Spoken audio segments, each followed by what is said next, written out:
Good evening everyone. तो जैसा कि आप सभी को पता है, हम यहाँ पर ले रहे हैं ऑनलाइन क्लासेस। किस क्लास के लिए? तो वो है 10th क्लास के लिए। किस सब्जेक्ट की? तो वो है मैथ की, जिसमें हमने आपके सेकंड चैप्टर को पढ़ना स्टार्ट कर दिया है। सबसे पहले बात करेंगे पिछली क्लास के पोल रिजल्ट के बारे में, जो कि इस तरीके का था। पिछली क्लास में हमने आपसे 3 सवाल पूछे थे। उन तीनों सवालों के जवाब जिन बच्चों ने बिल्कुल सही दिए हैं उनके नाम है दीपक, नीरज, हेमलता, अंशु, मोनिका, सुरेंद्र। बस इतने ही, ठीक है। इन बच्चों ने जो है वो पिछली क्लास में सभी क्वेश्चन के आंसर बिल्कुल करेक्ट दिए थे। और बाकी अगर हम देखें तो बहुत से बच्चों ने पोल में भी आंसर किया था, क्योंकि 3 सवाल थे। अब 3 में से कभी कभी 2 सही हो जाते हैं, एक गलत हो जाता है, एक सही हो जाता है, 2 गलत हो जाते हैं। तो उसकी चिंता नहीं करनी है, आप सभी पोल में आंसर कर रहे हो, ये सबसे बड़ी बात है, ठीक है। लेकिन कुछ बच्चे अभी भी पोल में आंसर नहीं कर रहे, तो बच्चों पोल में आंसर किया कीजिए। पोल का रिजल्ट मैंने ग्रुप में भी भेज दिया है, आप इसको वहां पे भी वापस जाके फिर देख सकते हो। तो चलिए आज क्या करते हैं, सबसे इंपॉर्टेंट टॉपिक स्टार्ट, जिसका नाम है मध्य पद विभाजन प्रमेय। पहले तो सुन लो ये आपके कहां कहां काम आएगी। मध्य पद विभाजन प्रमेय चैप्टर नंबर 2, चैप्टर नंबर 4, इन दोनों में आपके काम आने वाली है। अगर आपने इसको अभी अच्छे से सीख लिया, पार्ट नंबर 2 में अच्छे से सीख लिया, तो पाठ नंबर 4 के जो जो सवाल हैं, बहुत से मतलब आधे से ज्यादा सवाल जो है वो इसी मध्य पद विभाजन के द्वारा जो है वो सॉल्व होते हैं। इसलिए इसको अभी अच्छे से सीखो, क्योंकि अगर सेकंड चैप्टर में इसको अच्छे से सीख लिया तो चौथा चैप्टर भी आपको आसानी से आ जाएगा, ठीक है। तो चलिए बढ़ते हैं आगे। सबसे पहले देख लेते हैं इसके बारे में। सबसे पहले आपको द्विघात समीकरण का मानक रूप पता होना चाहिए। किस लिए? मध्य पद विभाजन विधि का इस्तेमाल करने के लिए। क्या पता होना चाहिए? द्विघात समीकरण का मानक रूप। एक मिनट।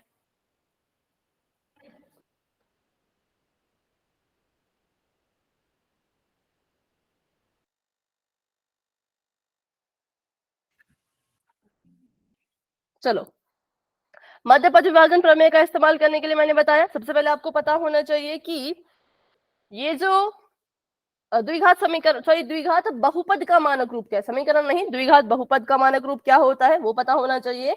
तो सभी इसको नोट कर लीजिए। मैं जब जब बोलूंगी द्विघात बहुपद का मानक रूप बताओ, तब तब आपने बोलना है ax की घात 2 जमा का bx जमा का c। लिख लो इसको, ये है द्विघात बहुपद का मानक रूप। मध्य पद विभाजन विधि का सबसे जरूरी चीज ये है। अगर आपको ये अच्छे से आ गया तो मध्य पद विभाजन अच्छे से आ जाएगा। इसमें अगर थोड़ा सा डाउट रह गया तो फिर क्वेश्चन सॉल्व करने में बहुत दिक्कत होगी। अगर इसको लिख लिया है तो भाई वाई टाइप कर लो। द्विघात बहुपद का व्यापक रूप, मानक रूप, कुछ भी कह सकते हो, ठीक है। नोट कर लिया तो वाई लिख लो। चलो, और बिल्कुल मेरी हर एक चीज को अच्छे से सुनना, क्योंकि एक भी स्टेप अगर मिस कर दिया तो आपको क्वेश्चन नहीं आएगा। अगर आपने एक भी स्टेप मेरे साथ यहाँ पे मिस कर दिया, मेरी बात को नहीं सुना, तो आप क्वेश्चन अच्छे से नहीं कर पाओगे। और ये क्वेश्चन आपको 4 नंबर का पेपर में आता है, ठीक है। चलो तो बढ़ते हैं आगे। मानक रूप लिख लिया। अब मध्य पद विभाजन से हम करते क्या है? तो मध्य पद विभाजन से हम किसी द्विघात बहुपद का एक तो गुणनखंड करते हैं, ठीक है, उसके गुणनखंड बनाते हैं। नंबर 2, इसी विधि की मदद से हम क्या करते हैं? बहुपद के शून्यक भी ज्ञात करते हैं। क्या करते हैं? बहुपद के शून्यक भी जो है वो ज्ञात करते हैं। चलिए तो आगे बढ़ते हैं। हम जानते हैं कि द्विघात बहुपद का व्यापक रूप ये होता है। अब इस सवाल को हल करेंगे, ठीक है। बिल्कुल ध्यान से देखना भाई, अच्छे से सीखोगे तो आपको कोई भी डाउट नहीं होगा। लेकिन आपने अगर थोड़ी सी भी अपनी, क्या कहते हैं, नजर हटी दुर्घटना घटी, वैसा हो जाएगा। नजर हटी, ध्यान से नहीं सुना, तो फिर सोचोगे कि ये क्या हो रहा है, मुझे कुछ समझ नहीं क्यों नहीं आ रहा, क्योंकि अगर ध्यान से नहीं सुनोगे तो नहीं समझ आएगा। समीकरण, सॉरी, बहुपद लिख दिया, x की घात 2 5x जमा 6। सभी लिखो, सभी बच्चे अपनी कॉपी पे इसको लिखो, x की घात 2 जमा का 5x जमा का 6। इसके हम गुणनखंड बनाने वाले हैं, इसका हम गुणनखंडन करेंगे, ठीक है। इसके हम गुणनखंड बनाएंगे, क्योंकि शून्यक निकालने के लिए भी आपको गुणनखंड तो निकालने ही पड़ेंगे। ऐसा मत सोचना कि शून्यक निकालने का तरीका अलग है, जी नहीं, बिल्कुल सेम है। और चौथा चैप्टर जब आएगा तब भी सेम वही करना है जो मैं आपको अभी सिखाने वाली हूँ, ठीक है। सबसे पहले नंबर 1, अपने इस बहुपद को द्विघात बहुपद के मानक रूप के साथ कंपेयर करो, इसकी तुलना करो, ठीक है। मतलब कि जो भी आपका बहुपद है उसके ठीक नीचे ए एक्स स्क्वायर जमा का बी एक्स जमा का सी लिखिए। लिखना किस तरह से है, लिखना इस तरह से है कि एक्स स्क्वायर के नीचे एक्स स्क्वायर आए, एक्स के नीचे एक्स आए, और जो अंतिम पद है जैसे कि 6 है इसके नीचे जो है वो सी आए। सभी ने लिख दिया? बताओ, नोट कर लिया? Yes ma'am. ठीक है, चलो अब यहां से हम क्या करेंगे, सबसे पहले हम ए बी और सी का मान ज्ञात करेंगे कि ए बी सी है कितने कितने। बताओ ए की जगह पे आपको क्या दिख रहा है, मैं ए की जगह पे क्या लिखूं कि ए की जगह पे कौन है? एक्स स्क्वायर नहीं, एक्स एक्स स्क्वायर तो एक्स स्क्वायर की जगह पे है ना, ए की जगह वैसे खाली पड़ी है, तो क्या कर सकते हैं? ए एक्स स्क्वायर नहीं, 1x स्क्वायर मैम। बिल्कुल एक, ठीक है। जिसके जिसके पास कुछ नहीं होता बच्चों, उसके पास हमेशा 1 होता है, इसीलिए एक्स स्क्वायर के आगे ए की जगह खाली पड़ी थी। कैसी पड़ी थी भाई? ए की जगह खाली पड़ी थी, तो हम क्या करेंगे, हम यहाँ पे ए की जगह पर 1 लिख देंगे। ठीक है, ए की जगह पे मैंने 1 लिख दिया। अब आप मुझे बताओ बी की जगह पे कौन? 5x। एक्स क्यों बोल रहे हो? सिर्फ बी की जगह पे कौन है? देखो एक्स की जगह पे तो एक्स है ना? 5 5, सिर्फ 5। और सी की जगह पे 6। 6। चलो बताओ किस किस को यहां तक समझ आया? बिल्कुल सिंपल, बिल्कुल धीरे धीरे करेंगे लेकिन अच्छे से करेंगे। बस इतना कि पहले बहुपद के नीचे बहुपद का मानक रूप लिखो, फिर वहां से ए बी सी की वैल्यू निकालो। सभी को आ गया? सभी ने नोट कर लिया? मैम एक कहाँ से आया? हाँ देखो, एक कैसे आया, क्योंकि हम देख पा रहे हैं कि एक्स स्क्वायर की जगह पे एक्स स्क्वायर लिखा है, एक्स की जगह पे एक्स लिखा है, ठीक है, सी की जगह पे 6 लिखा है, और ए की जगह पे अगर देखें तो कुछ नहीं है। यहाँ पर एक संख्या होनी चाहिए था ना, लेकिन नहीं है। अब जब ए की जगह पे कोई संख्या नहीं, तो इसका मतलब एक्स स्क्वायर के साथ कोई नहीं है। तो हमने पढ़ रखा है बहुत बार कि जिसके पास जिसके साथ कुछ नहीं होता उसके साथ हमेशा कौन होता है? 1 होता है। तो मैंने अपनी मर्जी से यहाँ 1 लिख दिया। ठीक है, 1 लिख दिया। तो बताओ जरा ए की जगह पे कौन है? अब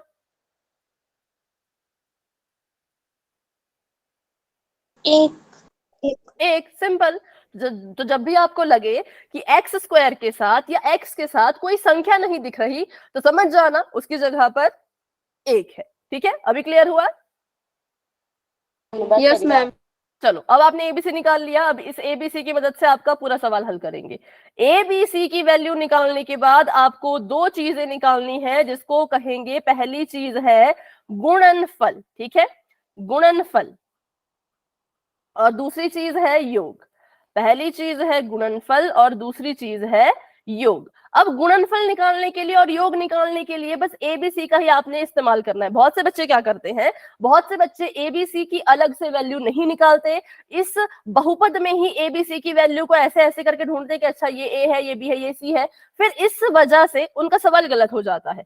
अभी तो ये सवाल इजी है, अगर उस तरह से करोगे ठीक आएगा, लेकिन अगर सवाल माइनस वाला आ जाए और आपने एबीसी की वैल्यू ऐसे कोने में नहीं लिख रखी हो, तो फिर आपका गुणनफल और योग गलत आता है। गुणनफल और योग अगर गलत आ गया तो बच्चों पूरा क्वेश्चन गलत हो गया। ठीक है, इसलिए हमेशा एबीसी की वैल्यू निकालनी है। चलो गुणनफल निकालने के लिए इस्तेमाल करते हैं ए और सी का। तो गुणन का मतलब गुणा करना है। गुणा करना है तो 2 चीजें चाहिए, पहला हो गया ए, दूसरा हो गया सी। ए को जब सी से गुणा करेंगे तो गुणनफल निकलेगा। बताइए ए और सी की जगह पे कौन कौन है और उनको गुणा करके कितना आएगा? 6। एक की जगह एक, ए की जगह पे 1 और बी मैम सी 6। की जगह हाँ, 6। सी की जगह पे 6, तो बराबर में भी आया 6 कम 6। योग, अब योग होता है सबसे इंपॉर्टेंट। मैम हाँ बोलो। गुणनफल फिर से रिपीट करना। देखो गुणनफल होता है सिंपल, ए को सी से गुणा करो। ठीक है, देखो हमने अभी एबीसी की वैल्यू निकाली ना, तो ए बी और सी का इस्तेमाल करके हम गुणनफल और योग निकालेंगे। गुणनफल मतलब गुणा करना है, गुणा करना है मतलब 2 चीजें चाहिए। तो ए की गुणा सी से करवाओ, ए की गुणा बी से मत करना, पहले पद की गुणा आखिरी से कराओ, ए की गुणा सी से कराओ। तो ए की गुणा सी से जब कराई तो देखा ए की जगह पे 1 था, 1 लिख दिया, सी की जगह पे 6 था, 6 लिख दिया, दोनों को गुणा करा दिया, तो 6 कम 6। उसके बाद योग देखिए, तो योग जो है वो ए सी का इस्तेमाल करके गुणनफल निकाल दिया, कौन बच रहा है, बी बच रहा है। तो जो भी संख्या बी की जगह पर होगी उसको ही योग मानना है। तो बताइए बी की जगह पे कौन है? 5 मैम। 5। तो हमारा योग आ गया 5। योग और गुणनफल तक इसको किसको समझ आया? वाई टाइप करो, डाउट है तो अभी पूछ लो, क्योंकि ये बहुत सिंपल चीजें हैं। यहां पे गड़बड़ करी तो पूरा क्वेश्चन गलत हो जाएगा। ठीक है, बिल्कुल सिंपल था, कुछ इसमें मतलब टफ नहीं है। बस ध्यान रखना कि ए की गुणा सी से करानी है, बी से मत कराना, ठीक है? और योग की जगह पर बी लिखना है। चलो कॉपी पे नोट कर लिया सभी ने? Yes ma'am. अब देखो, हाँ अब हमने यहां तक कर लिया ना, अब हमें क्या करना है? मैम ये गुणनफल ए की जगह 1 और सी की जगह 6, ये ऐसे आया क्या? हाँ हाँ देखो, एक हमने पहले एबीसी की वैल्यू निकाली, ये आपको समझ आया था कैसे निकाली एबीसी की वैल्यू? Yes ma'am. हाँ, तो बस ए की गुणा सी से कराओ। जब भी गुणनफल निकालना है हर सवाल में, इसमें नहीं, जितने भी आपको सवाल दिखेंगे हर सवाल में जब गुणनफल निकालना होगा तो ए की गुणा सी से करवाएंगे, और योग निकालना होगा तो जो बी की जगह पर लिखा होगा उसको लिखेंगे।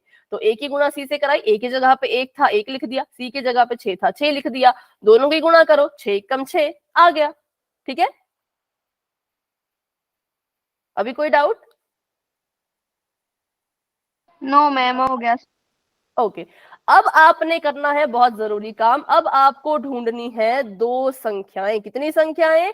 अब आपको ऐसी दो संख्याएं ढूंढनी है जिनको जब आप गुणा करो तो 6 मिले और जब आप जमा करो तो 5 मिले। अब सोचो और मुझे बताओ, ऐसी दो संख्याएं गुणा करने पे 6 देता हो, जमा करने पे 5 देता हो।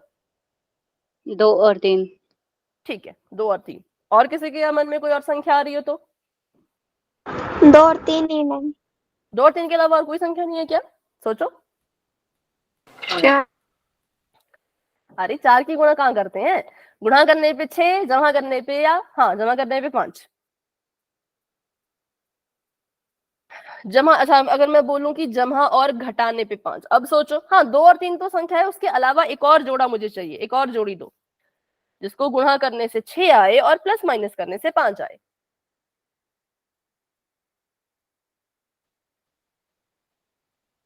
ठीक है, मैं बता देती हूँ।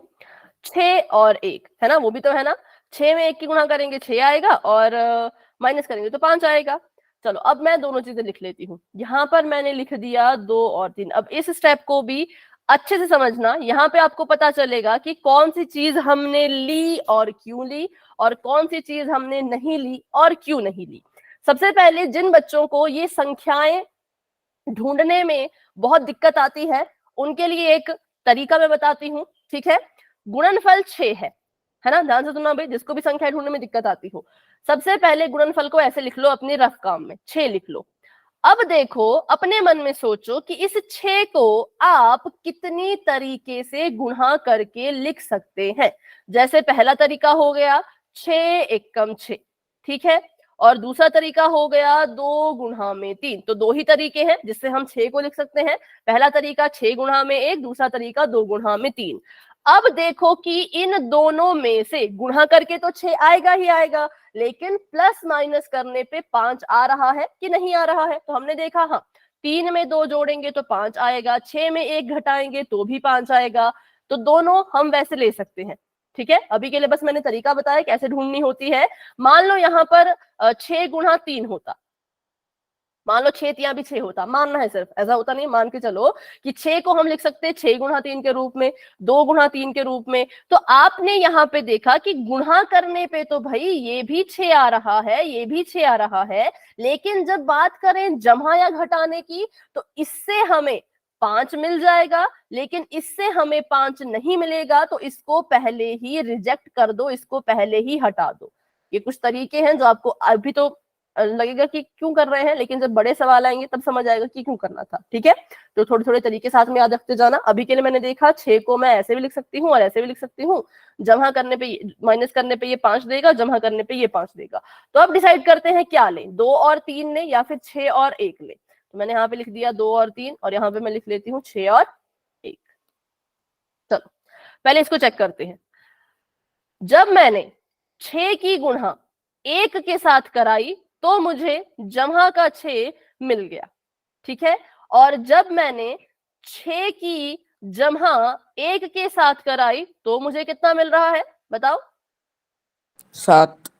7। 7 गुणा करने पे 6 मिला, लेकिन क्या इसको जमा करने पे 5 मिल रहा है, योग 5 मिल रहा है? No ma'am. नहीं मिल रहा। तो अभी हम इसको यहीं पे कट कर देंगे, अभी हम इसको यहीं पे काट देंगे कि इसने हमारा गुणन तो दे दिया लेकिन इसने हमारा योग नहीं दिया, तो इसलिए हम इसको कट कर रहे हैं। क्यों? क्योंकि ये हमारे काम नहीं आएगा। अगर ये जमा करने पे 5 देता तो हम इसको जरूर लेते, लेकिन ये जमा करने पे 5 नहीं दे रहा था, तो इसको हम अभी के लिए नहीं लेंगे, ठीक है। तो इसको मैंने हटा दिया। अब बात करते हैं 2 और 3 की। 2 को जब मैंने 3 के साथ गुणा किया तो 6 आया, और 2 को जब मैंने 3 के साथ जोड़ा तो 5 आया। गुणा करने पे 6 चाहिए था, मिल गया। जमा करने पे 5 चाहिए था, मिल गया। तो यही है वो 2 संख्याएं जिनको हम लेंगे और अपने सवाल का हल करेंगे, ठीक है। सभी को पता लगा मैंने 6 और 1 क्यों नहीं लिया? डाउट है तो पूछ लो। ये आपको पता लगना चाहिए कि मैंने 6 और 1 क्यों नहीं लिया, मैंने 2 और 3 ही क्यों लिया। किसी को डाउट है इसमें? नो। चलो ठीक है। तो फिर हमने अपना बहुपद फिर से लिखना है। x की घात 2 जमा का 5x जमा का 6। दो संख्याएं थी वो मैंने कोने में लिख दी है ताकि मुझे याद रहे, और बहुपद लिख दिया। अब इस विधि का नाम है मध्य पद विभाजन विधि। तो हम क्या करेंगे, मध्य पद का विभाजन करेंगे, मध्य पद को तोड़ देंगे। तो सिर्फ मध्य पद को तोड़ना है। तो पहला पद मतलब x की घात 2 ऐसे का ऐसा रहेगा, जमा का 6 भी ऐसे का ऐसा ही रहेगा, क्योंकि हमने किसको तोड़ना है, मध्य पद को। तोड़ते हैं। 5x को तोड़ो और इन 2 संख्याओं के रूप में लिखो। तो 2 यहाँ पे जमा का है, मैं लिख दूंगी इसको जमा का 2x, और 3 भी यहाँ पे जमा का है तो मैं इसको लिख दूंगी जमा का 3x। किस किस को ये पॉइंट समझ आया कि कैसे लिखना है, बताओ?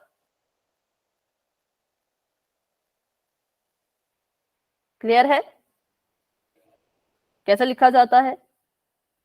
मैम एक बार फिर बताना। ठीक है, फिर बताते हैं। देखो, हमने 2 संख्याएं देखी, कौन कौन सी थी, 2 और 3 थी। अब 2 और 3 को हमने इस बहुपद में कुछ इस तरीके से लिखना है कि इसका मध्य पद विभाजित हो जाए, टूट जाए, खत्म हो जाए। अब हमने इसका नाम पढ़ा, पीछे विधि का नाम पढ़ा, तो उसका नाम था मध्य पद विभाजन। तो यहाँ पे मध्य का मतलब है बीच वाला, ठीक है। बीच वाला तो पद यही है, ये पहला पद, ये आखिरी पद, ये बीच वाला पद। तो हमने बीच वाले पद को तोड़ के लिखना है, और इसको ऐसे लिखना है, किसमें लिखना है, तो इन दोनों संख्याओं के रूप में। हाँ बेटा, कॉपी में बाद में चेक करूंगी, अभी इसको पूरा कर लेते हैं। तो मैंने क्या किया, 5x की जगह पर लिख दिया 2x जमा का 3x। देखो, जब भी आप संख्याएं निकालोगे तो हमेशा उसके साथ बाद में चर लगा देना। अगर यहाँ पर y होता तो मैं y लगाती, z होता तो z लगा देती, ठीक है। तो आपने भी क्या करना है, जब आप पहले तो संख्या निकालो, आराम से संख्या निकाल ली, फिर उनके साथ चर भी लगा देना है। 2 का बन गया 2x, 3 का बन गया 3x। अभी क्लियर है, बताओ?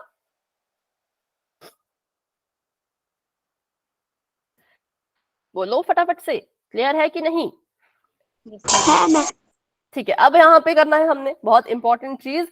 अब हमने इसके पदों के बीच में सार्व चीजें ढूंढनी है, कॉमन निकालना है। कॉमन निकालने के लिए 2-2 के जोड़े बनाए जाते हैं। एक इसका जोड़ा बन गया, दूसरा इसका जोड़ा बन गया। इन दोनों में बताओ आप किसे कॉमन ले सकते हो? x को मैम। ठीक है, अगर x को कॉमन ले लिया तो पहले पद के पास क्या बच रहा है? 1x। 1x। और दूसरे पद के पास क्या बच रहा है? 2। जमा का 2, ठीक है, प्लस का 2। और यहां पर क्या कॉमन ले सकते हैं इन दोनों के बीच में? x + 2। नहीं, कैसे कॉमन लोगे x + 2? इसके पास तो x ही नहीं है, 6 के पास तो x ही नहीं है। मैम 3। 3, बिल्कुल 3 कॉमन लेंगे। पहले पद से 3 कॉमन लेने पर अंदर क्या बचा? x + 2। x प्लस अभी के लिए सिर्फ x। और 6 की जगह पे क्या लिखेंगे? 2। क्यों क्यों 2 लिखेंगे, बताओ? 2 मैंने 3 बिल्कुल, मैंने 6 की जगह पे 2 क्यों लिखा? क्योंकि यहाँ पर ऐसी संख्या लिखनी होती है जिसकी बाहर वाले से गुणा करने पर वापस से ये संख्या मिल जाए। ठीक है, इस खाली स्थान में ऐसी संख्या भरनी पड़ती है जिसको जब बाहर लिखी संख्या मतलब 3 के साथ गुणा करेंगे तो वापस से 6 मिल जाए, तो वो 2 ही था। और जब मैं 3 को 2 के साथ गुणा करूंगी तभी मुझे 6 मिलेगा, इसलिए मैंने 6 की जगह पे लिख दिया 2, जमा का निशान ऐसे का ऐसा। ठीक है, तो ये था जिनको जो है कॉमन लेना आता है उनके लिए ये तरीका था। जिनको कॉमन लेने में दिक्कत होती है वो फिर से यहाँ पे देखो, एक्स स्क्वायर जमा 2x, वैसे हमने कॉमन लेना पिछली क्लास में सीखा था, पर इसको फिर से देख लो। अब जिसको कॉमन लेने में दिक्कत आती है वो क्या करो, वो इनको खोल के लिखो, बिल्कुल खोल के लिख दो। x की घात 2 को लिख सकते हैं x गुणा x के रूप में, 2x को लिख सकते हैं 2 गुणा x के रूप में, 3x को लिख सकते हैं 3 गुणा x के रूप में, और 6 को कैसे लिख सकते हैं बताइए? 3 गुणा 2। 3 गुणा 2 के रूप में। पहले खोल के लिख लो, अगर नहीं कॉमन लेना आ रहा कोई बात नहीं, ऐसे इसको खोल के लिख दो। खोल के लिख दिया, अब 2 के जोड़े बना दो, इसका और इसका जोड़ा बन गया, इसका और इसका जोड़ा बन गया। ठीक है, अब यहाँ पे देखो पहले पद और दूसरे पद के पास क्या क्या कॉमन है, तो एक x इसके पास भी है, एक x इसके पास भी है, तो x कॉमन आ जाएगा। x मैंने बाहर लिख दिया। अब आप देख सकते हो, अब आपको सोचने की जरूरत नहीं है, अब आपको आंखों से बिल्कुल दिख रहा है कि जब हमने इस x को कॉमन ले लिया तो यहाँ पर x बच रहा है, बीच में जमा का निशान, और जब हमने इस x को कॉमन ले लिया तो यहाँ पे 2 बच रहा है। बताओ अभी थोड़ा सा और क्लियर हुआ कैसे कॉमन लेना है? ठीक है, यस मैम। चलो अब यहाँ पे देखो, तो यहाँ पे भी हमें दिख रहा है भाई कि इसके पास भी 3 है, इसके पास भी 3 है, तो हमने यहाँ से 3 कॉमन ले लिया, जमा का निशान था, जमा का निशान लगा लिया, 3 हमने कॉमन ले लिया। अब फिर से हम देख सकते हैं कि 3 कॉमन लेने से यहाँ पर x बच रहा है और यहाँ पर जो है वो 2 बच रहा है। तो फिर देखो जब हमने इसको शॉर्टकट से किया तब भी हमारा आंसर ऐसा आया, और जब हमने इसको लंबे तरीके से किया तब भी हमारा आंसर ऐसा है। तो देख लेना भाई, आपको जिस भी तरीके से करना हो दोनों तरीके से आंसर आपका सेम आएगा। तो इस तरीके को भी फटाफट से नोट करो, इसको तो नोट करने की जरूरत है नहीं पर इसको भी कर लो, नोट कर लोगे तो फिर वाई टाइप कर देना।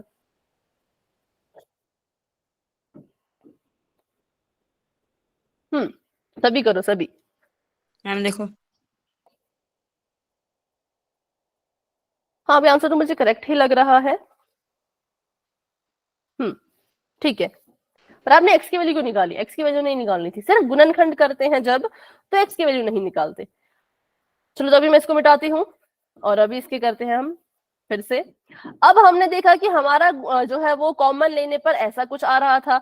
अभी मुझे एक और चीज यहाँ पे कॉमन दिख रही है, कौन सी? तो x प्लस 2, क्योंकि पहले पद के पास भी x जमा 2 है जो x के साथ गुणा कर रहा है, और दूसरे पद के पास भी x जमा 2 है जो 3 के साथ गुणा कर रहा है। मतलब हम इसमें से अभी एक और चीज जो कि x जमा 2 है इसको कॉमन ले सकते हैं। कॉमन ले लिया, अब पहले पद से x जमा 2 कॉमन लेने पर इसके पास क्या बच रहा है? तो सिर्फ x बच रहा है, और दूसरे पद में x जमा 2 कॉमन लेने पे क्या बच रहा है? तो 3 बच रहा है जमा का। तो ये हमारा आंसर आ गया। ठीक है, ये हमने क्या किया, ये हमने अपने बहुपद के गुणनखंड कर दिए। तो ये तरीका है बहुपद के गुणनखंड करने का, जो कि आसान है, बहुत मुश्किल नहीं कह सकते। अगर आप इसको स्टेप बाय स्टेप फॉलो करोगे तो बहुत आसान है। हाँ बोलो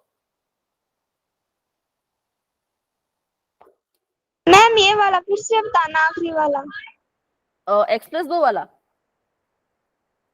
ठीक है, देखो यहाँ पर यस इसको पहले मिटाती हूँ मैं।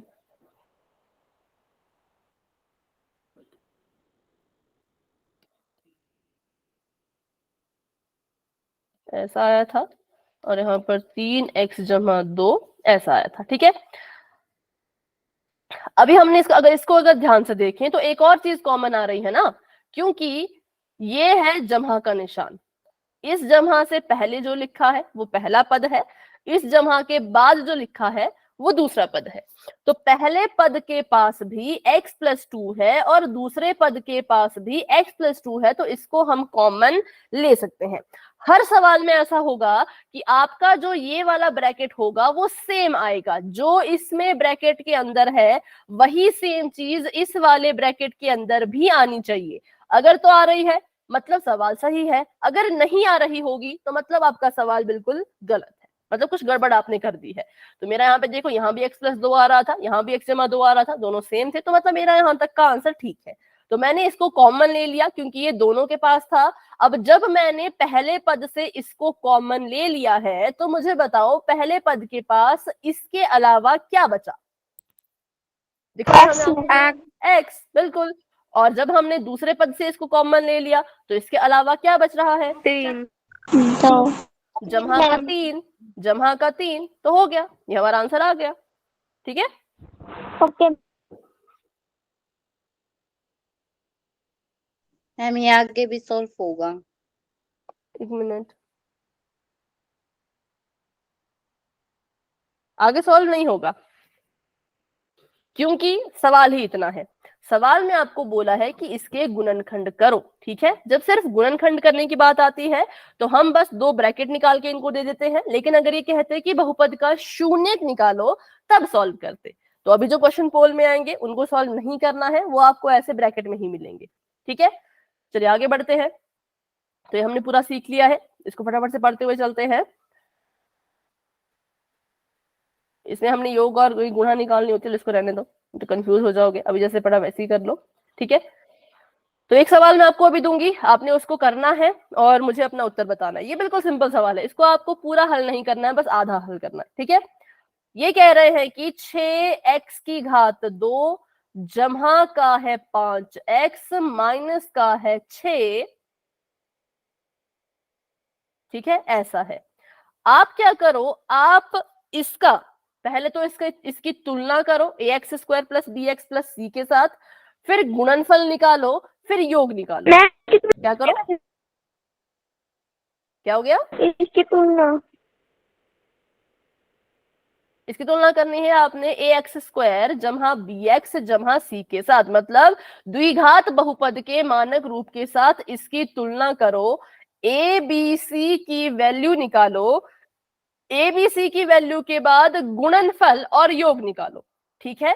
गुणनफल और योग निकाल दोगे तो फिर आपने बताना है कि आपके पास वो 2 संख्याएं कौन कौन सी आई जिनको गुणा करने पे गुणनफल मिल रहा था और जमा करने पे योग मिल रहा था। उन संख्याओं को ढूंढो, वही आपका आंसर होगा। सिर्फ इतना, मतलब पूरा सॉल्व नहीं करना है, बस इतना ढूंढो संख्याएं कौन कौन सी हैं, सिंपल।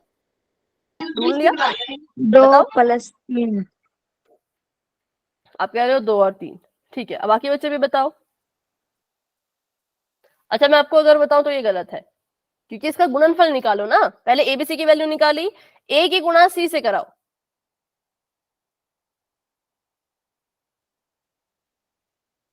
आप तुलना नहीं कर रहे, शायद आपने डायरेक्ट ऐसे ही कर दिया, ऊपर ऊपर से नहीं करना है पहले। चलो इतना बता दो, अभी इसको तोड़ के करते हैं। जिस बच्चे ने इसकी तुलना की वो मुझे बताओ ए बी सी की वैल्यू क्या क्या आई,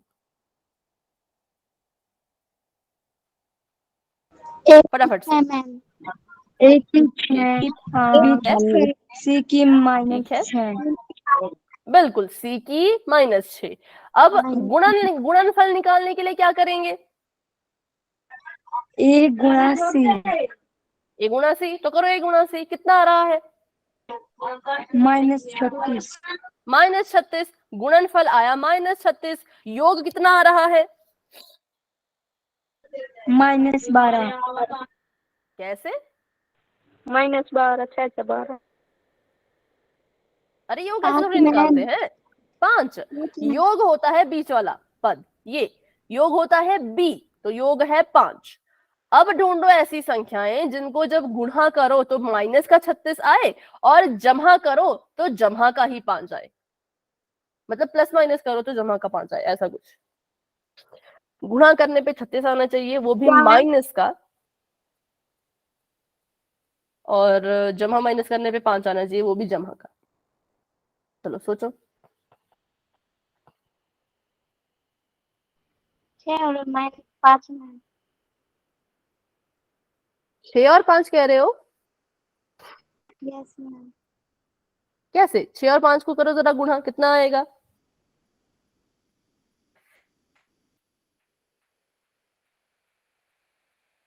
गुणा करके -36 आना चाहिए, जमा या माइनस करके 5 आना चाहिए। ऐसी दो संख्याओं का पता लगाओ। तो मैंने जो तरीका बताया उस तरीके से करो ना, क्यों आप ऐसे मतलब सोच रहे हो? सोचना तो इसमें है ही नहीं। 36 ऐसे लिखो, सभी अपनी कॉपी पे 36 लिखो।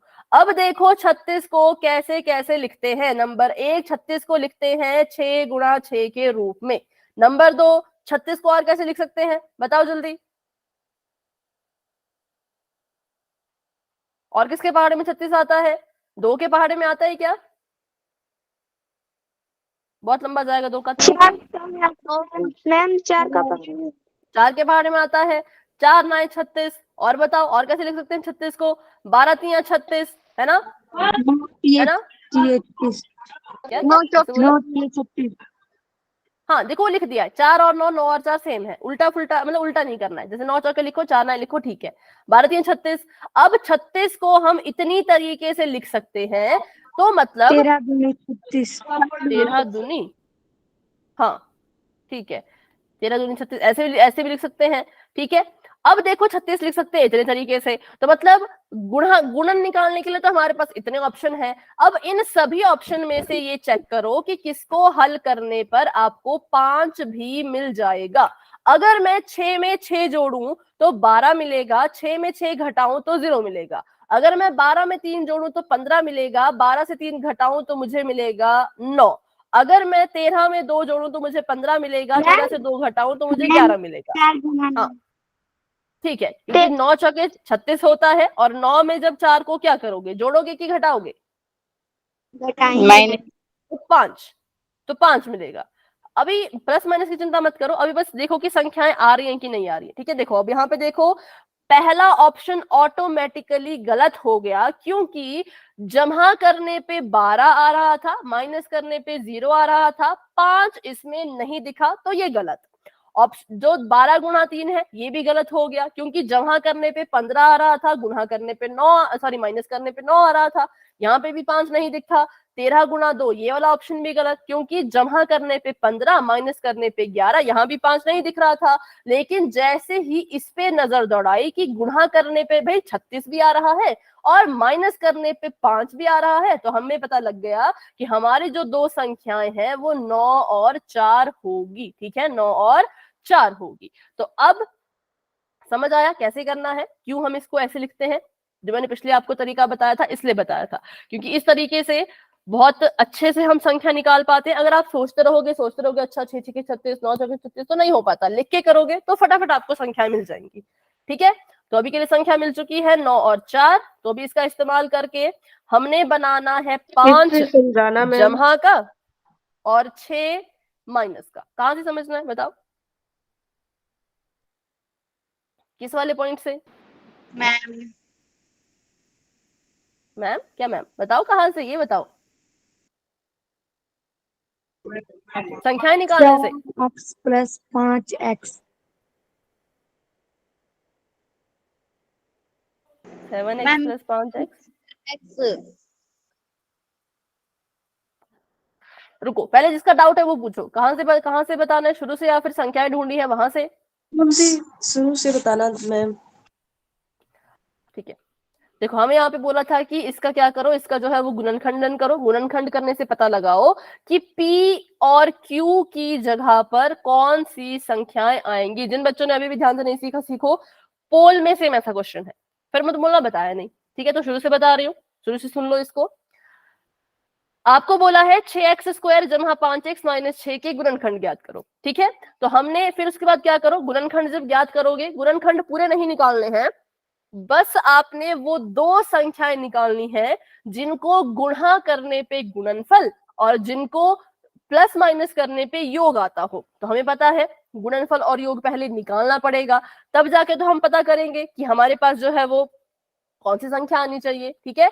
सबसे पहले हमने क्या किया, सबसे पहला स्टेप हमने ये किया कि हमने अपने इस समीकरण को, सॉरी इस बहुपद को, इसकी तुलना करा दी इसके मानक रूप से। इस मानक रूप को कॉपी पे लिख लो, क्योंकि जितने भी सवाल करने हैं सभी इसकी तुलना करवा के ही करने हैं। अगर नहीं करोगे तो भाई गलत कर दोगे, ठीक है।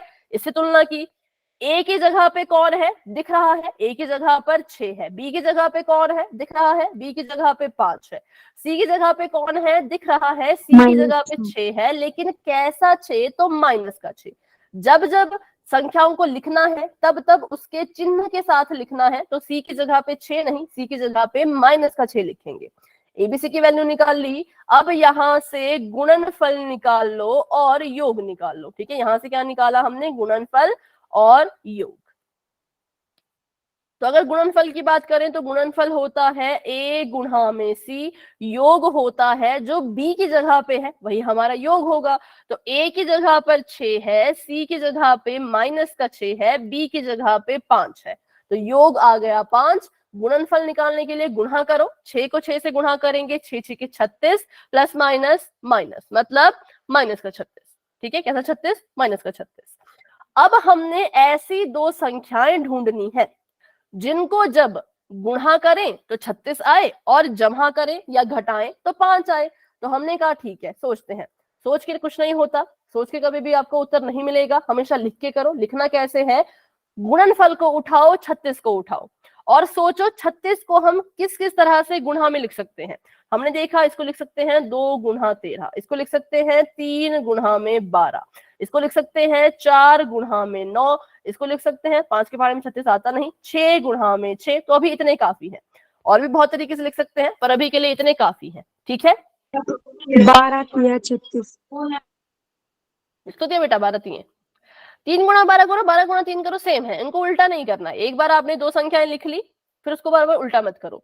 2 गुणा 13 लिखो, 13 गुणा 2 लिखो, एक ही बात है। ठीक है, अब यहां से देखो कि इन सभी को गुणा करने पर 36 तो मिल रहा है, लेकिन क्या इन सभी को जोड़ने पर और घटाने पर 5 मिलेगा?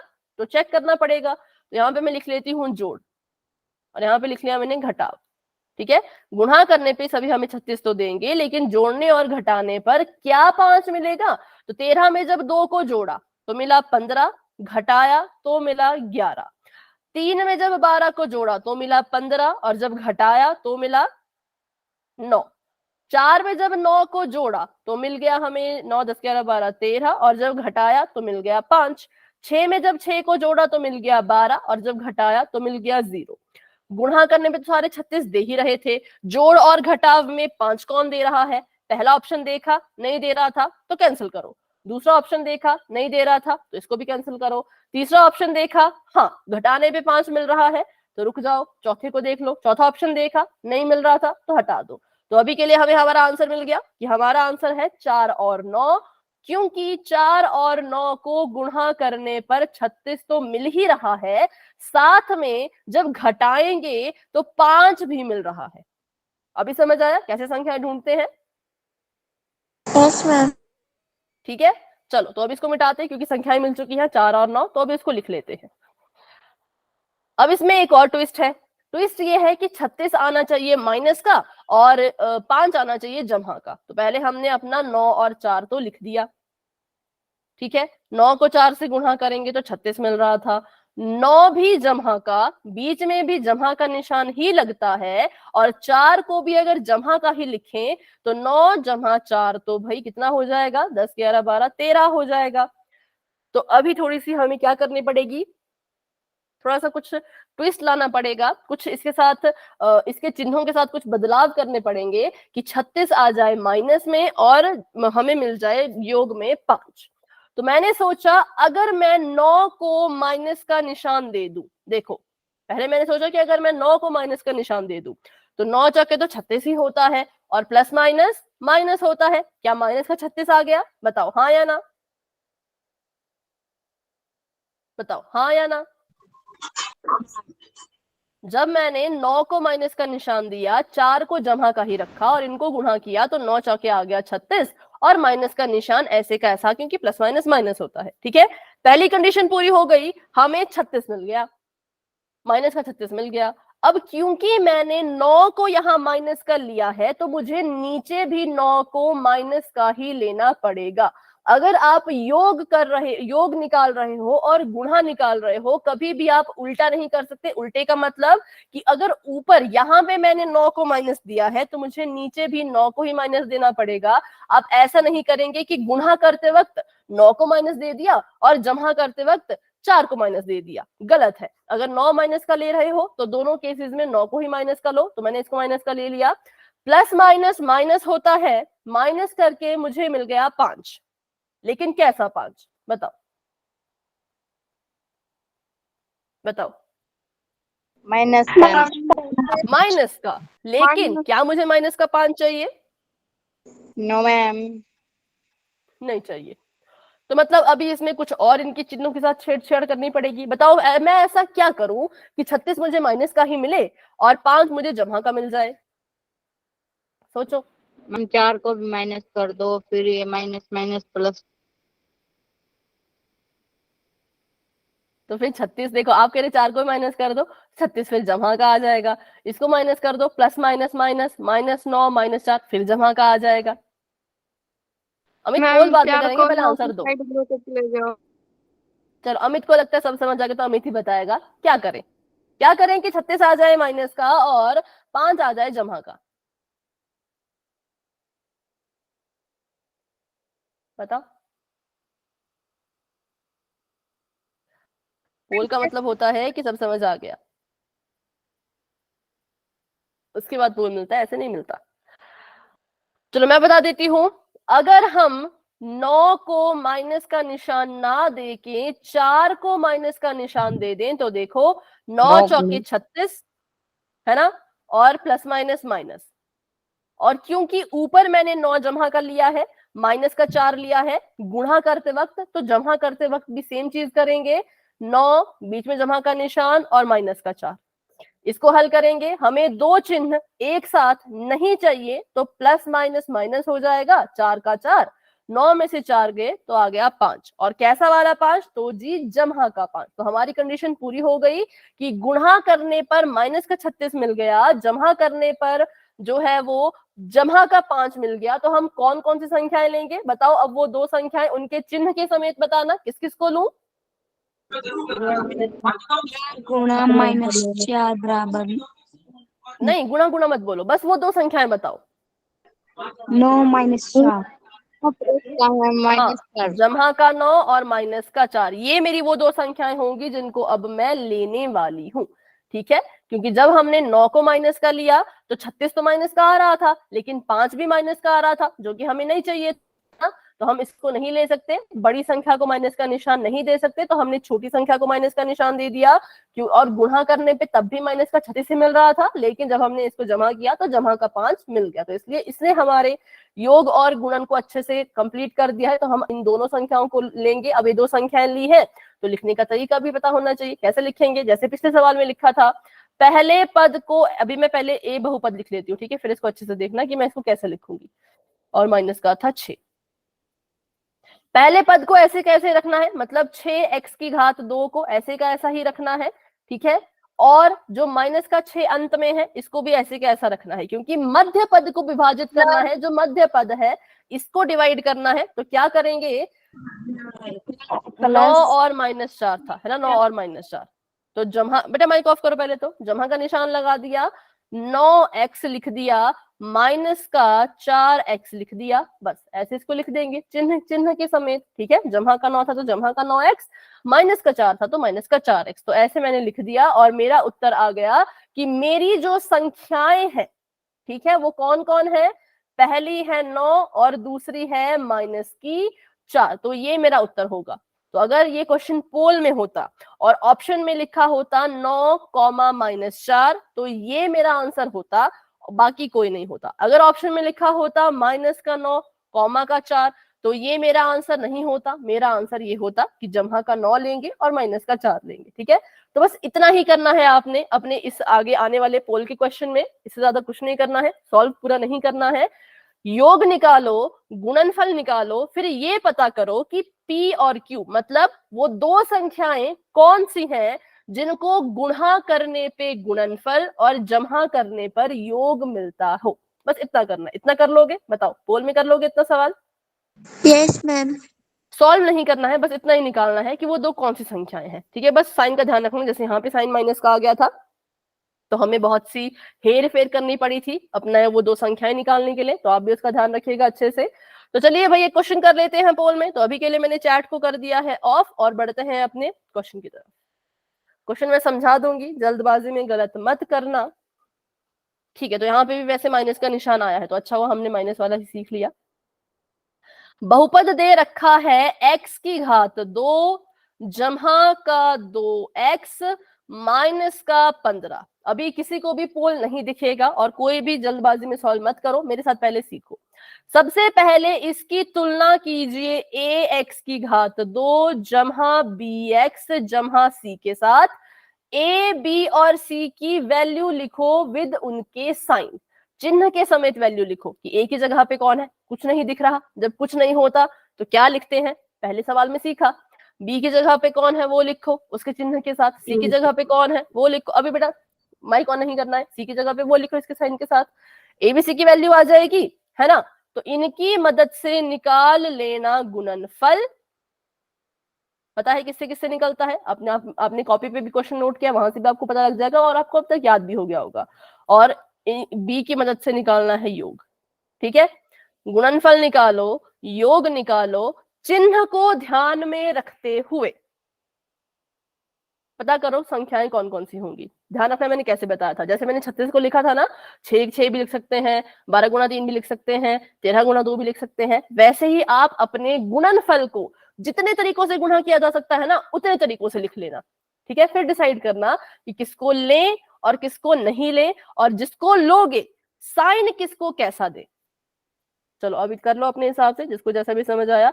सही होता है गलत होता है कोई बात नहीं, अभी आप कोशिश कर रहे हो, कोशिश अच्छे से करो, क्योंकि अगर ये स्टेप जिसको आ गया वो क्वेश्चन को अच्छे से सॉल्व कर पाएंगे, लेकिन अगर ये स्टेप नहीं आया तो क्वेश्चन सॉल्व करने में दिक्कत आ सकती है। ठीक है, चलिए सभी कोशिश कीजिए और कॉपी पे सभी सॉल्व करेंगे, क्योंकि पोल एंड होने के बाद मैं सबकी नोटबुक चेक करने वाली हूँ। अभी मत ऑन करना कैमरा, अभी सॉल्व कर लो अच्छे से। साइन वाइन अच्छे से देख लेना भाई, चिन्हों को अच्छे से देख लेना कैसे करना है। पहले संख्याएं ढूंढो, फिर चिन्ह डिसाइड करो किसको कौन सा देना है। आराम से करो, किसी बात की कोई जल्दी नहीं है, आराम से सोच समझ के करो। जिसका होता जाएगा वो हैंड रेज करते जाना।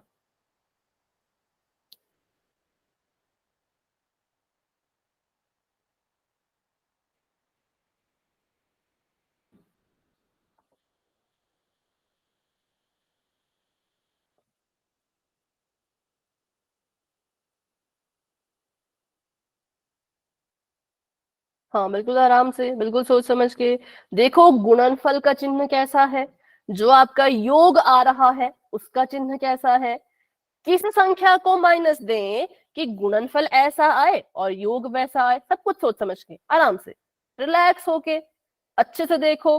एक बार दो बार, चाहे तो इस क्वेश्चन को 3 बार सॉल्व करो, देखो आंसर तीनों बार सेम आ रहा है कि नहीं आ रहा है, लेकिन अच्छे से करो। अभी माइक ऑफ रखो, अगर आंसर दे दिया तो हैंड रेज करो। हाँ कोई सवाल अगर मन में चल रहा हो वो पूछ सकते हो, लेकिन आंसर नहीं बताना है। ठीक है, सॉरी, हैंड रेज कर लीजिए जिसने जिसने भी आंसर दे दिया है।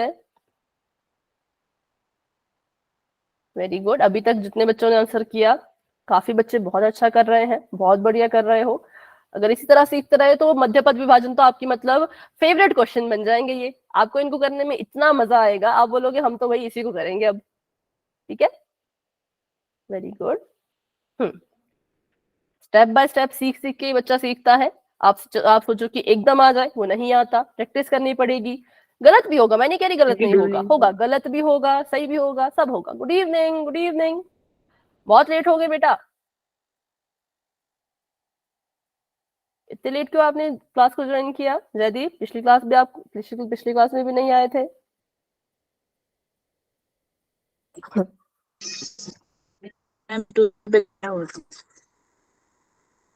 क्या हो गया?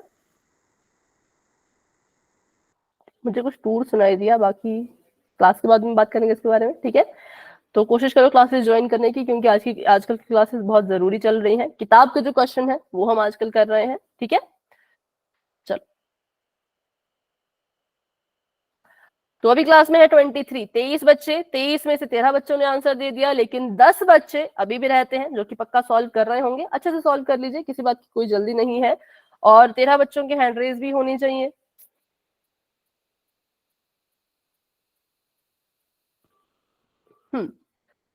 आराम से कीजिए, सोच समझकर।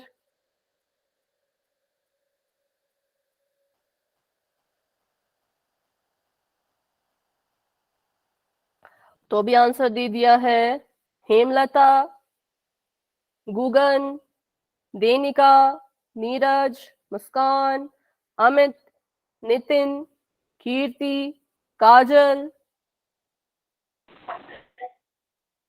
सुरेश, सरुति, राधा, शिव कुमार, सुरेंद्र, हाँ मुस्कान एंड तनु ने भी। चलिए बाकी बच्चे भी कोशिश कीजिए, कॉपी पेस्ट को सॉल्व कीजिए। बिल्कुल सिंपल सवाल है, अगर अच्छे से करोगे, सोच समझ के करोगे, रिलैक्स होके करोगे तो बहुत आसान सवाल है, कोई इसमें मुश्किल वाली बात नहीं है। ठीक है, बस हाँ, बस साइन का ध्यान रखना है, बाकी सब तो आपको आ ही जाएगा।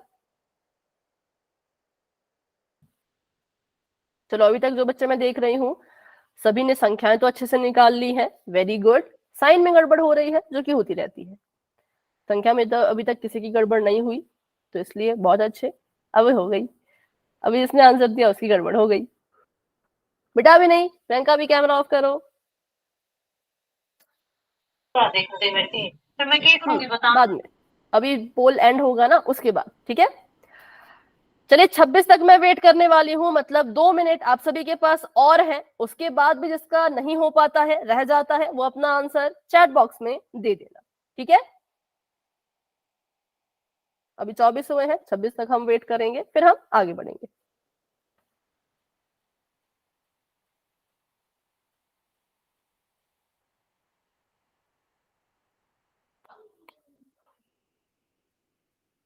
उन्नीस बच्चों के आंसर आ चुके हैं, शाबाश, बहुत अच्छे। 4 बच्चे अभी भी रहते हैं, तो पूरे 2 मिनट है बच्चों आपके पास। पहले तो मुझे ये बताओ कौन कौन इसको सॉल्व कर रहे हैं। अगर कोई सॉल्व करने वाला है या सॉल्व करने वाली तभी वेट करेंगे, ऐसे नहीं करेंगे। कोई है जिसको इस क्वेश्चन को भी सॉल्व करने के लिए थोड़ा समय चाहिए, तो माइक ऑन करके यस बोलो। कोई नहीं है तो फिर चलो फिर आगे बढ़ते हैं, ठीक है। 10, 9, 8, 7, 6, 5, 4, 3, 2, 1। तो अभी के लिए बच्चों पोल हो चुका है एंड, और इसका रिजल्ट आप देख सकते हो पोल सेक्शन में। तो मैं भी एक बार इसका रिजल्ट पोल सेक्शन में देख लूं। 20 बच्चों ने आंसर किया, 14 बच्चों ने कहा ऑप्शन नंबर सी, 5 ने कहा डी और 1 ने कहा ए। तो चलिए देखते हैं कौन सही कौन गलत। अगले पेज पे करते हैं अच्छे से। सबसे पहली चीज, जो हमें बहुपद दे रखा था हमने उसको लिख लेना है। तो मैंने यहाँ पे लिख दिया x की घात में 2 जमा का 2x माइनस का 15। ठीक है, मैं इसको इतना लिखूंगी, इसको अभी नहीं लिखूंगी, इसका अभी कोई काम नहीं है। हमने इसकी तुलना करनी है इसके मानक रूप से ax की घात 2 जमा bx जमा c से। अब यहाँ से हमने पता करनी थी a b c की वैल्यू। तो बताइए जरा, a की वैल्यू कितनी, b की वैल्यू कितनी, c की वैल्यू कितनी? एक, 2 की 2, C की सी की -15। ठीक है, एबीसी की वैल्यू निकाल ली। अब यहां से जो है वो गुणन निकाल लेते हैं, गुणनफल निकाल लेते हैं। तो गुणनफल कितना आ जाएगा? तो गुणन आ जाएगा a गुणा में c। a की जगह पर 1 है, c की जगह पे है -15। तो ये आ गया 15 एकम 15 प्लस माइनस माइनस। अगर हम बात करें योग की, तो योग कितना है? योग मतलब b की जगह पे जो लिखा है, b की जगह पे लिखा था 2, तो हमने भी लिख दिया 2। अब बात करते हैं कि अब हमको वो दो संख्याएं ढूंढनी है जिनको गुणा करने पे 15 आए, जमा करने पे 2 आए। ठीक है, अभी मैंने माइनस नहीं कहा क्योंकि अभी मेरे को सिर्फ संख्या की बात करनी है, साइन तो हम बाद में भी उसके उलट पुलट कर देंगे। तो मुझे पता था 15 है, 15 को लिख सकते हैं एक तो हम 3 गुणा 5, दूसरा 15 को लिख सकते हैं 15 एकम 15, तीसरा 15 को कैसे लिख सकते हैं? नहीं लिख सकते है ना, दो ही तरीके से लिख सकते हैं। तो हमने यहाँ पे देखा कि 15 एकम 15 अगर करेंगे तो गुणा करके 15 तो आ जाएगा, जमा करने पे आएगा 16, माइनस करने पे आएगा 14। और ऊपर देखा 3 और 5 थे, 3 और 5 को जमा करने पे आएगा 8, माइनस करने पे आएगा 2, तो 2 मिल गया। गुणा करने पे 15 आ रहा था, माइनस करने पे 2 आ रहा था, तो हम कहेंगे हमारा ऑप्शन नंबर जो ऊपर वाला है 3 गुणा 5 वो सही है। तो संख्याएं हमें मिल गई, संख्याएं थी 3 और 5, लेकिन 3 और 5 को भी अभी इस तरीके से लिखना है कि गुणा करने पर माइनस का 15 मिले और जमा करने पर जमा का ही 2 मिले। ठीक है, 3 की गुणा 15 में की 15 आ रहा था, हमने सोचा चलो 3 को माइनस दे देते हैं, तो प्लस माइनस माइनस आ गया, है ना, क्योंकि देखो 5 से 15 प्लस माइनस माइनस। अब अगर मैंने ऊपर माइनस का 3 लिया है तो नीचे भी माइनस का 3 लेना पड़ेगा, यहाँ अगर 5 लिया है तो यहाँ भी 5 लेना पड़ेगा, बीच में लगाएंगे जमा का निशान। करो जरा इसको सॉल्व, प्लस माइनस माइनस होता है, मतलब इनको आपस में घटाना है, तो घटा दीजिए। 5 में से 3 गए 2, 5 बड़ा है, 5 के पास जमा का निशान है, तो यहाँ पर भी जमा का निशान ही आएगा। तो जब मैंने सिर्फ 3 और 5 लिया था तब मुझे जमा का 15 मिल रहा था, लेकिन जैसे ही मैंने माइनस का 3 लिया तो मुझे मिल गया माइनस का 15 और जमा करने पर मिल गया मुझे 2। तो बताइए वो संख्याएं कौन कौन सी हैं? उन संख्याओं का नाम उनके चिन्ह के साथ लेना है। कौन कौन है वो संख्याएं? -3 और बिल्कुल, माइनस का 3 और जमा का 5। तो ये है वो दो संख्याएं जिनको जब हम गुणा करेंगे तो माइनस का 15 मिलेगा और जमा करेंगे तो 2 मिलेगा। तो इसको डाल देते हैं अपने बहुपद में, एक्स स्क्वायर ऐसे का ऐसा, माइनस का 3x जमा का 5x माइनस का 15, ये बन गया हमारा बहुपद मध्य पद को विभाजित करने के बाद। और इसके बाद इसको हल भी कर सकते हैं, लेकिन सवाल में कहा नहीं था, सवाल में कहा था बस वो दो संख्याएं निकाल के बता दो, तो हमने वो निकाल के बता दी और ये हमने इसको मध्य पद को यहाँ पे विभाजित करके ऐसे लिख दिया। ठीक है, तो यहाँ से हमें पता चला कि हमारा जो आंसर होगा वो होगा ऑप्शन नंबर सी, क्योंकि पीछे देखो तो 5 आ रहा था जमा का, 3 आ रहा था माइनस का। ठीक यही ऑप्शन नंबर सी में भी हुआ है कि 5 जमा का और 3 माइनस का। तो जितने भी बच्चों ने ऑप्शन नंबर सी पे टिक किया, बहुत से बच्चों ने किया था, तो वेरी गुड, बहुत अच्छे। और जिन बच्चों ने ऑप्शन नंबर डी पे टिक किया, तो इतना तो आपको समझ आ गया कि संख्याएं कैसे ढूंढनी है, बस साइन में थोड़ी सी गड़बड़ कर दी, वो चलता रहता है। ठीक है, वो आगे सवालों में भी करोगे तो भी होगा, लेकिन कोशिश करना कि उसमें भी आप सुधार कर सको। लेकिन जिसने ए पे टिक किया था भाई, ये तो बिल्कुल गलत है, क्योंकि 7 को 5 से गुणा करने पर ना तो 15 आता, और 7 में से 5 माइनस करने पे चलो 2 तो आ जाता है, लेकिन गुणा करने पे 15 नहीं आता। ठीक है, तो चलिए आज की क्लास को यहीं तक रखते हैं। आज की क्लास को लेकर के किसी बच्चे के मन में कोई डाउट है तो पूछो, अगर कोई डाउट नहीं है तो आप क्लास को लेफ्ट कर सकते हो। तो अभी के लिए good night and bye bye, मिलते हैं अपने अगली क्लास में। Bye ma'am. बाय बच्चों, बाय एवरीवन।